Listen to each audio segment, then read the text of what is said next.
خروج اور اس کا 40واں باب جو 38 آیات پر مشتمل ہے۔ اور خداوند نے موسیٰ سے کہا، پہلے مہینے کی پہلی تاریخ کو تو خیمہ اجتماع کے مسکن کو کھڑا کر دینا اور اس میں شہادت کا صندوق رکھ کر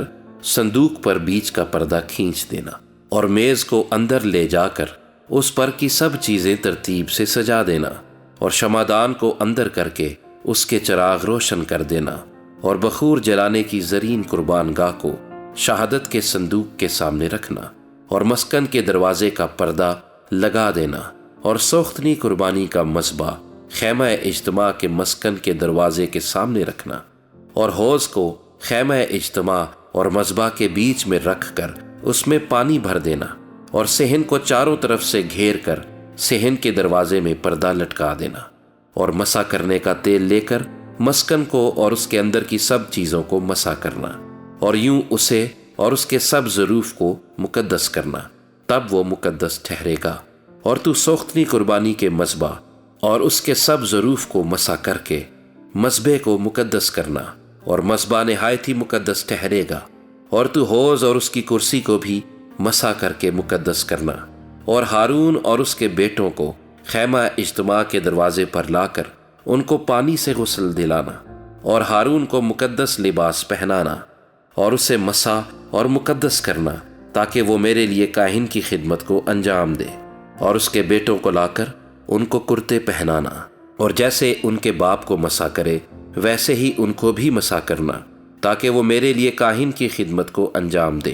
اور ان کا مسح ہونا ان کے لیے نسل در نسل ابدی کہانت کا نشان ہوگا۔ اور موسیٰ نے سب کچھ جیسا خداوند نے اس کو حکم کیا تھا اسی کے مطابق کیا، اور دوسرے سال کے پہلے مہینے کی پہلی تاریخ کو مسکن کھڑا کیا گیا، اور موسیٰ نے مسکن کو کھڑا کیا اور خانوں کو دھر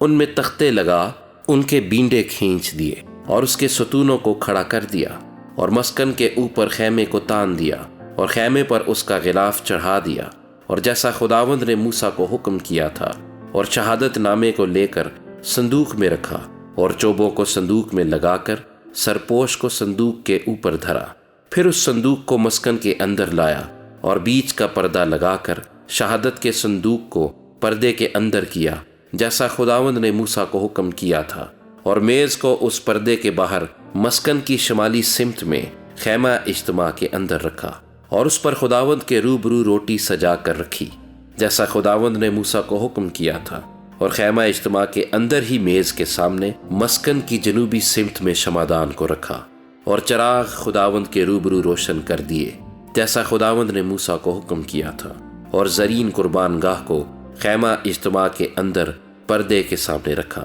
اور اس پر خوشبودار مصالے کا بخور جلایا جیسا خداوند نے موسیٰ کو حکم کیا تھا، اور اس نے مسکن کے دروازے میں پردہ لگایا اور خیمہ اجتماع کے مسکن کے دروازے پر سوختنی قربانی کا مذبح رکھ کر اس پر سوختنی قربانی اور نذر کی قربانی چڑھائی جیسا خداوند نے موسیٰ کو حکم کیا تھا، اور اس نے حوض کو خیمہ اجتماع اور مذبح کے بیچ میں رکھ کر اس میں دھونے کے لیے پانی بھر دیا، اور موسیٰ اور ہارون اور اس کے بیٹوں نے اپنے اپنے ہاتھ پاؤں اس میں دھوئے جب جب وہ خیمہ اجتماع کے اندر داخل ہوتے، اور جب جب وہ مذبح کے نزدیک جاتے تو اپنے آپ کو دھو کر جاتے تھے جیسا خداوند نے موسیٰ کو حکم کیا تھا، اور اس نے مسکن اور مذبح کے گردا گرد صحن کو گھیر کر صحن کے دروازے کا پردہ ڈال دیا۔ یوں موسیٰ نے اس کام کو ختم کیا۔ تب خیمہ اجتماع پر ابر چھا گیا اور مسکن خداوند کے جلال سے معمور ہو گیا، اور موسیٰ خیمہ اجتماع میں داخل نہ ہو سکا کیونکہ وہ ابر اس پر ٹھہرا ہوا تھا، اور مسکن خداوند کے جلال سے معمور تھا۔ اور بنی اسرائیل کے سارے سفر میں یہ ہوتا رہا کہ جب وہ ابر مسکن کے اوپر سے اٹھ جاتا تو وہ آگے بڑھتے، پر اگر وہ ابر نہ اٹھتا تو وہ اس دن تک سفر نہیں کرتے تھے جب تک وہ اٹھ نہ جاتا،